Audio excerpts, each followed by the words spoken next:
Today on Geas' Quaranstreams, we talk about the history of the Society with Geas' Webmaster Alan Jackson, writer and game designer David Donachie, and our very own President Robyn Higgins. Greetings, adventurers! Geas' history is something we sometimes take for granted.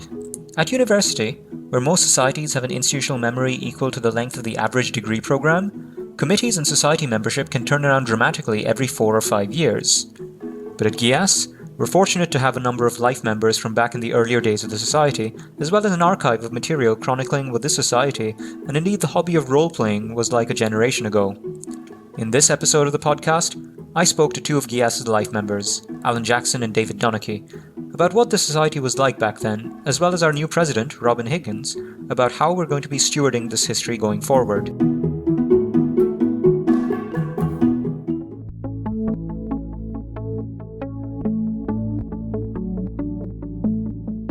Geas has had a venerated history. It was founded in 1978 as a student society affiliated with the Edinburgh University Students' Association, and has actively tried to foster the hobby of role-playing games and other nerdy pursuits ever since. Although, the permissibility of speaking about that other big Wizards of the Coast product has been hotly contested throughout the society's time. Now, to reflect on what Geas was like back then, I got in touch with some of our older members to talk to them about what the society was like when they joined and in their time here. Well, I joined the society in late 2004 because I arrived in the country in early 2004 and deliberately timed my immigration from New Zealand to make it to compulsion so that I could get an in into the community, because I knew an annual event like that was about the only way in. So that was that. And then I think 2006 I ran compulsion. So it was a fairly quick journey from nobody to on the committee. I'd already run a convention in New Zealand for a bit. That was Alan Jackson, Geas' webmaster and a life member of the society. Who else would plan their migration schedule around a gaming con? Anyway, Alan has been GMing since 1986, and he has been running games at student gaming societies both back home in New Zealand and here at Geas since 1994. That's almost as long as I've been alive. Now, since he was on the committee from 2006, that makes Alan the longest serving current committee member in Geas. As he was involved in the running of the society for so long, I asked him about his insights about what Geas was like when he started and how things have changed. So I arrived, I think, the year before, or just before D&D 3 really took off. So when I arrived, it was a smorgasbord of things. There was quite a lot of White Wolf, there was old school Call of Cthulhu, there was all sorts of things, and a bunch of people running weird homebrew stuff. It was before indie had really taken off. So it was sort of more homebrew than that and more traditionally based. But and then the year after that, I think D&D 3.0 came out with an absolute splash, and a lot of games went over to that. And that was the year we had a society-wide giant shared world D&D campaign for most of the year, which was an interesting experience. Back then, the society was about 30 active members, maybe 5 tables, which is a lot smaller than it is now, but bigger than it was in between. It gradually dwindled. I think about 2012, 13 would be a kind of low point where it was down to, I think, Wednesdays with 2 tables. I'm not sure why. I think role-playing was slowly fading out of mindshare, and the board gaming societies were doing extremely well. And then D&D 5 came out, and the podcast live stream of D&D 5 hit, and just society has just exploded in size. Alan makes an interesting point about how the composition of the society reflected its particular moment in gaming history. So in our conversation, I asked him to elaborate on how Geas' membership swelled and ebbed in response to big moments in the gaming industry, like the publication of some major systems or when they fell out of favor. And this is what he said. I think inevitably, because gaming societies are made up of young new gamers by and large, they reflect what's come out in the last year or two and whether it's managed to hit popular appeal. So D&D 2 being a dying product meant, well, there was a lot of room for the White Wolf games in particular in that era. But then D&D 3 came out, huge numbers of people, much more intake. And then D&D 4 came out, was absolutely terrible. And the society just steadily dwindled until D&D 5 got its public presence. That's always changed the intake, but not the sort of long-term members. And it's interesting to see that shift change. A lot of the long-term members have just stayed there right through. But the the sort of endlessly cycling undergraduate population is very reflective of whatever's big and hot. Very few new gamers come into gaming from indie games. They don't have the public presence. So you'd see a pattern that's still true of everyone turning up in the start of the year and wanting to play, oh, it's D&D, right? And then by the end of the term, by a bit further into the next term, a complete changeover of what games are being run to a much, much wider variety. I think Geas has often been very indie game friendly. I think that's fading a little bit now, but partly because the indie game movement has changed and is less kind of completely innovation focused now, particularly since the rise of Powered by the Apocalypse. But there's the older guard have tended to be the ones who bring in the crazier games and suggest people try them out and push them because they've been burnt by the problems of older games and have kind of wanted to explore what's out there rather than still exploring that for the first time. I think the change that started about 4 or 5 years ago with D&D 5 bringing huge numbers in has just massively changed the society in terms of number of people, but also in terms of breadth of background. It's no longer as strongly sort of cliched science student dominated, although that's never been as true as the cliche would say it is, but it was certainly present. I think it's a much more diverse group now in terms of backgrounds, in terms of just everything. And that has really improved the sort of diversity of gaming as well. There is, of course, a further dimension to our discussion, and that is what the people of Geas were like. Alan mentioned that the popularity of D&D 5th edition brought in swathes of new people, which changed the demographic of the society significantly. So, I asked Alan to reflect on what the people of Geas were like back in his day, and how things have changed since. Well, for one, it was all men, pretty much. Not entirely. And I think the society has, for a long time, had a disproportionate share of women on the committee and helping run it. But yeah, it was much less equal than it is now. And a lot, I suppose it fell more directly into the geek stereotypes, but they're more stereotypes of the era than anything else. The few women that have joined have usually been very strong personalities and have wended their way to the committee pretty quickly by virtue, partly, I suspect, of wanting to make it a better place. And eventually have succeeded. Of course, there have been a number of prominent women members at Geas, many of whom have been on the committee or have been president as well, and they've been integral to the way the society is run. Later in this episode, I talked to Robyn Higgins about this and what this history means for us today. In the meantime, though, Alan and I chatted about how the society interacted with the wider gaming community outside of its membership. I think that's always been very variable because the endlessly cycling undergraduate population doesn't really have any connection to that community and is getting what they need from Geas. But a lot of the longer members are looking at that and going, this society could be a hub for the wider community. It's got the access to venues and the sort of stable membership that means it's big enough to be able to offer games pretty much fluidly. And being able to do that for the wider community is great because the game shops aren't very successful as role-playing communities in the same way in terms of finding games and in terms of being able to have choices and lots of exposure to lots of different games. They're all sitting on the shelf, but it's very difficult to try them out and play them. Geas via Compulsion, which when I arrived was one of 3 gaming conventions in Scotland, but now there's only the one, although now there's tabletop as well. But it was one of 3 student gaming conventions. There was one in Aberdeen, one in Edinburgh, one in Glasgow. Conventions were a much bigger part of the scene and sort of how you got the community engaged, because although you could use internet things to stay engaged, they were much less capable of finding a community. The other aspect I really like of that community engagement is that it brings in ex-members and non-student people in Edinburgh who don't have a community to hub around for role-playing.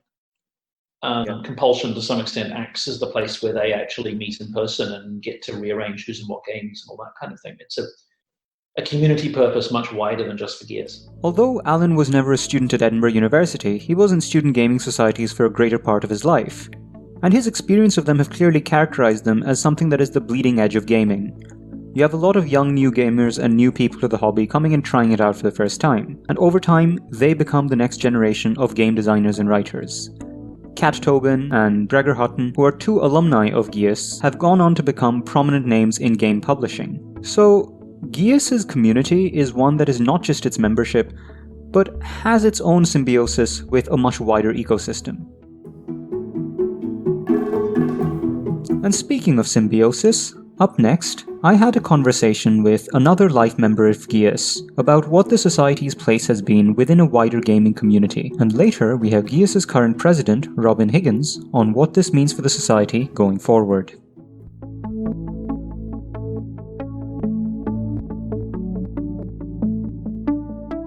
In the Geas of yore, there was more to the society than just the regular events. There was a Geas fanzine, for example, and there was also the Geas Village. The Geas Village was a rather grandiose name for the Geas website. Back in about 1994 was when we called it that. It was the era of GeoCities. People thought of websites still in terms of physical locations. So the Geas Village was a virtual village. Its homepage showed buildings and everything was split up between those buildings. Over time, it grew streets, it grew sub-districts, it sprouted a world map. You know, the kind of thing that role players can't stop themselves from doing, I think. That voice was David Donachie, writer, game designer, and life member at Geas.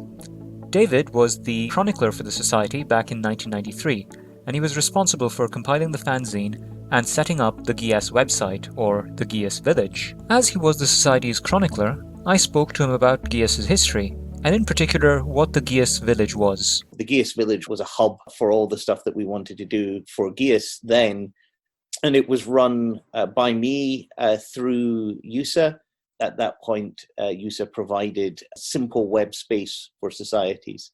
This was a very new concept. Not every gaming society in the UK even had a website at that point, so we were kind of groundbreaking in that way. I think what really drew people to it was that we had interactive message boards. So again, this is before the kind of forums that people are familiar with now. Those didn't exist. People had used bulletin boards through text-only clients, things that you dialed up with a modem or with Gopher. So having it on the web was something very new. We had multiple message boards where people could come and role play. And that wasn't really something that you could do on the web in any great way when we started. So we had an in, that was the default message board, where people could come and do what you'd now think of as forum-based role-playing. By the time we'd been going for a few years, it became less unique. People copied our scripts originally, and then better things came along. But for a while, we were kind of one of the few places that you could do that in a web browser. Given what the World Wide Web was like back in the 90s, it was a very different era for the kinds of online activity gamers engaged in and the virtual communities that emerged around it. I asked David to tell me more about the kinds of games people played online, and in what particular ways things have changed since then.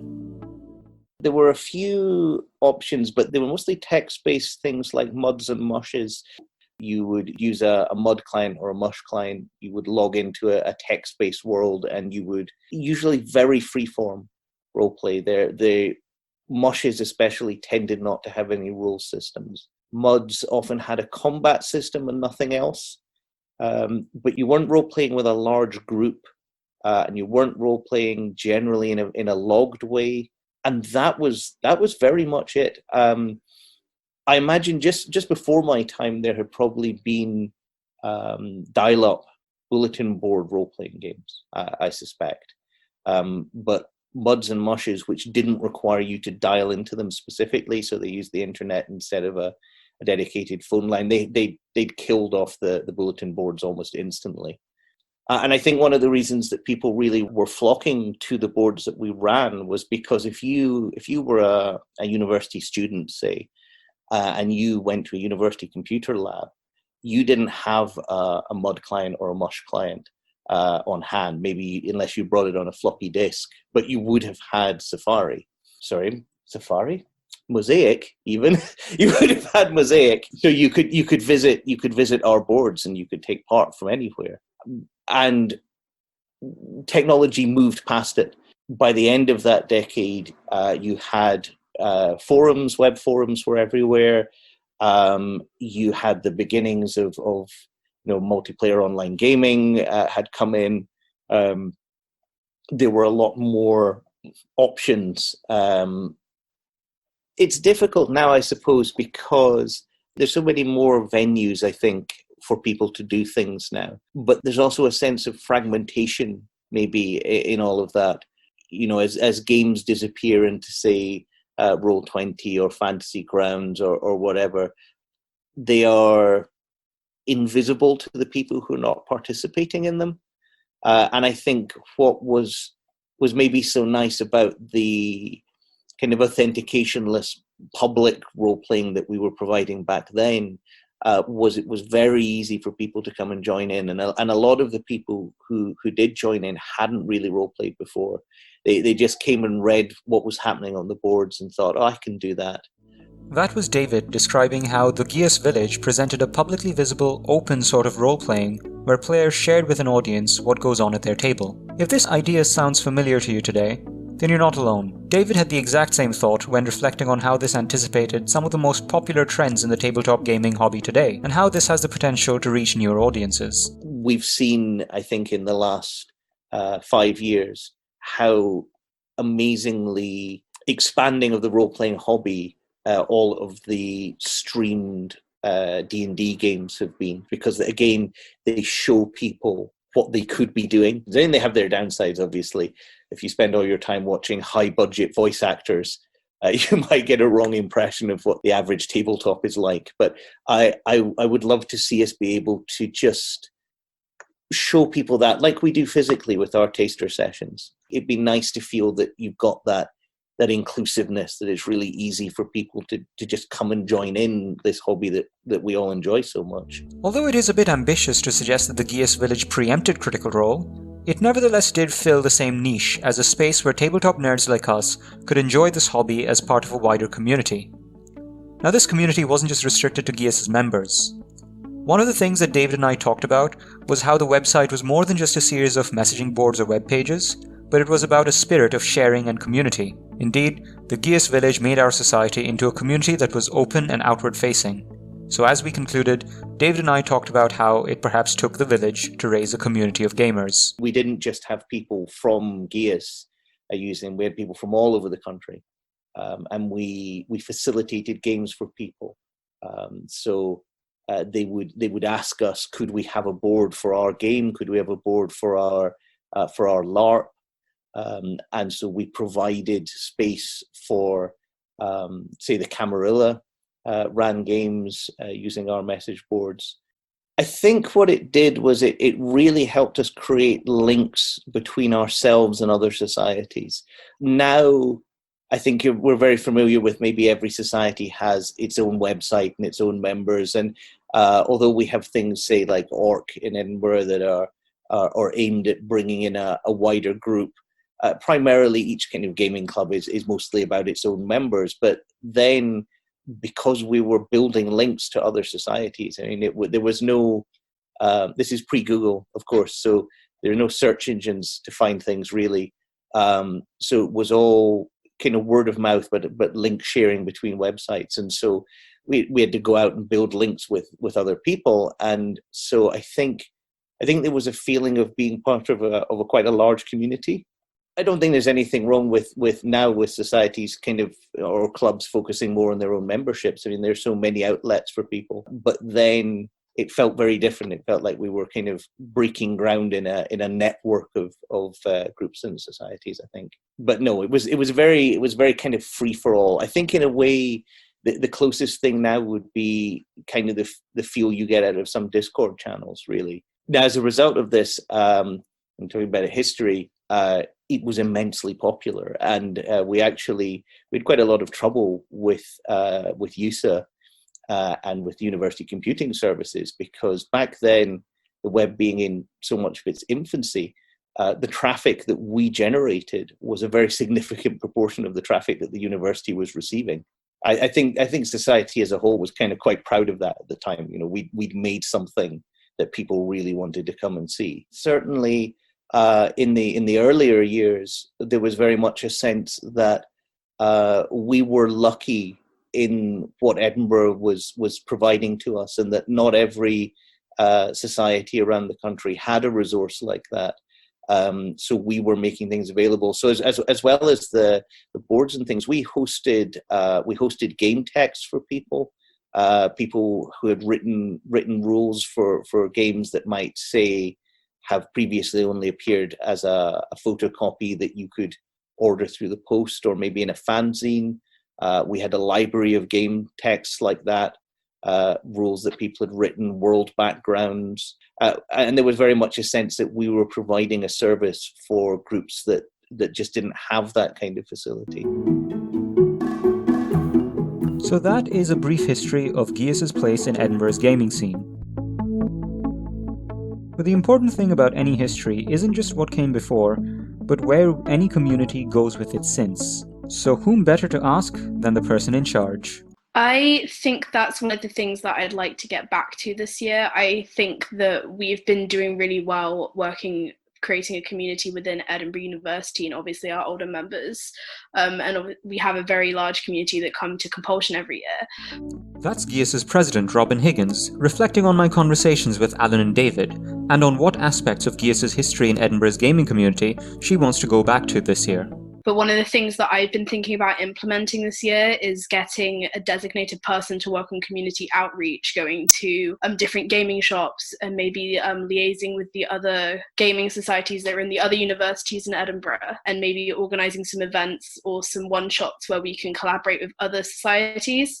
It's something that would be really helpful for new players as well as older players and to widen our circle of gamers. I think it's something that kind of hit me, the importance of it hit me, especially because of the times we're in at the moment. The sense of community that we can give to people is very important and something that we should work on. When Robyn took over as president recently, she inherited a box with an archive of materials from Geas' history. This is how she felt about it. I'd already seen a lot of what was in it because I am so fortunate to be friends with a lot of the older members, so I'd already seen all of the zines, and obviously I'm friends with the last two presidents, so I'd seen all of the stuff that was in the box previously. But it was really fun to get the box, especially while I'm in quarantine, and then be able to go through and read all the zines properly, cover to cover, and see what was in them and what people were writing about. It was really exciting. It was really inspiring, actually. I want to work on firstly creating an archive, be it on our site or somewhere else, of all of the materials that we have from past years and past committees, because a lot of people don't have access to it. The only people that have access to it now are the people that own the physical copies of the zines, and also me. And I think one of the first things I'd like to do is put scans of those online. I want to talk to David about maybe linking the archive copy of the Geas Village to the main sites. People can have a look through and have a see. I've been on it before, and it's really cool to see all of the messages that were on when it ended and stuff like that. I'd like to work on building a bridge between the past and the present, and I would like to work on maybe doing an annual zine. That's something that I've been thinking about. And then obviously working back on creating a wider sense of community again. And indeed, it is inspiring to see some of the materials from Geas' history and the part the society played in the wider gaming community. But this history is as much about change as it is about gaming. As Alan said, one of the biggest changes in Geas was the gender demographic of the society. And indeed, the wider gaming community reflects this. There are more women, non-binary folks, LGBTQ+ folks, and people with disabilities, and people from other previously marginalized backgrounds getting involved as gamers and content creators within the industry. And likewise, Geas has had a number of prominent women take leadership positions in the committee. We have had a number of women presidents in succession in the past. There were Victoria Lawford and then Morag Hannah, and also Susan Garvin and then Jennifer Catterwell. And now, Judith Spargarin, Emily Booth, and Robyn Higgins. I asked Robyn what it meant to her to be part of this tradition of women taking leadership in the society amidst a time of gradually changing gender composition of the membership. I mean, that makes me really excited as well, because one of the reasons why I felt so comfortable joining Geas, especially as somebody whose experience of role-playing before university was unfortunately hindered by the attitudes of some men. One of the things that made me comfortable enough to join was walking through the society stall and seeing Judith and Emily on the stall and feeling comfortable, like this is a safe place I can go to because there's going to be other women there. And I said this also in the Women's Day panel, that I was very scared when I joined Geas, and I was very worried about what the attitudes would be like. But I think the fact that so many women have been involved in the history just proves that the people that come to Geas, for the most part, are very welcoming and very accepting. And I think that that's a great thing to be a part of.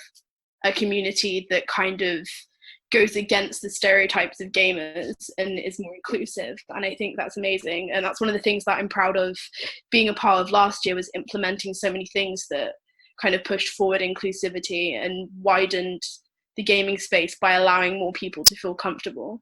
I think that one of the reasons why the demographic doesn't quite match the level of inclusivity that we offer is because Geas hasn't been as involved in recent years in community outreach.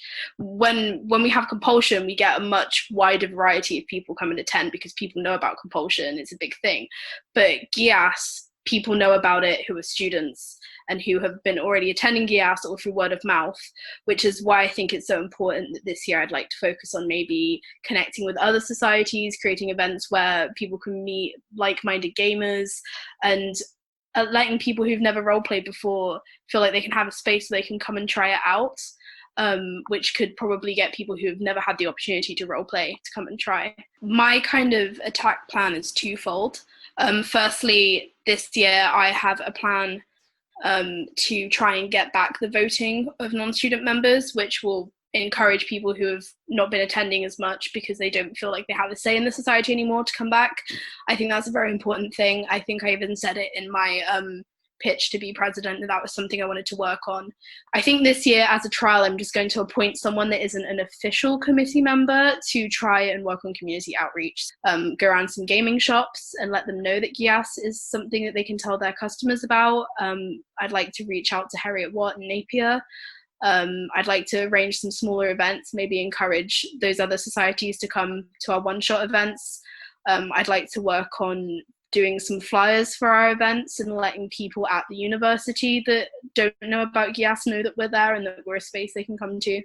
I think it's more just about letting the people know that we're here, because it's not the fault in the way that the societies run that the population of Geas doesn't reflect the inclusive stance. It's the fact that it's not talked about enough. There isn't enough people being told that Geas exists. Well, I feel like already the works of the presidents before me have made Geas so inclusive, and they've done a lot of the groundwork, which I'm very fortunate that I'm following them, because they've done a lot of work and they've done such amazing things. So I think Geas is already being recognized as somewhere that's inclusive. We're already being praised for our inclusion of T-cards, our well-being policies, our gaming workshops. We're being praised for the fact that we did an Instagram takeover, the fact that had a female president that was pushing for inclusivity. I think going forward, I'm hoping that this year as president, I can work towards and building upon that, making it more welcoming to new players, getting new players by working on community outreach. I'd like to continue to do charity gaming events. I'd like to continue to use gaming to explore different ideas and trying to explore using gaming in new and exciting ways.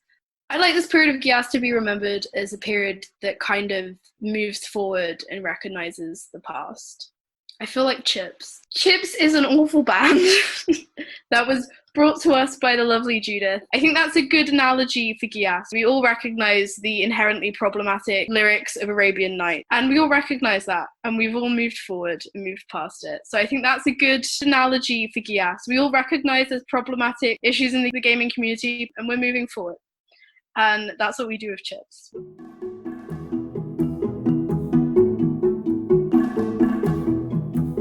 Unfortunately, we can't play you any chips for copyright reasons.